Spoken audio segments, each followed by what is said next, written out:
மரணத்தை எண்ணி கலங்கிடும் விஜய மரணத்தின் தன்மை சொல்வேன்.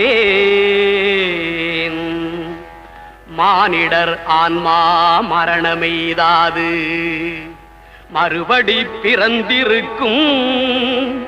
மேனியை கொல்வாய் மேனியை கொல்வாய் வீரத்தில் அதுவும் ஒன்று. நீ விட்டு விட்டாலும் அவர்களில் மேனி வென்றுதான் தீரும் ஓர் நாள்.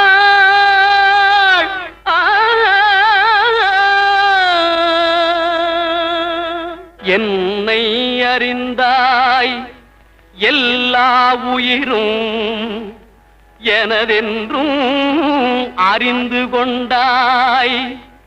கண்ணன் மனது கல் மனதென்றோ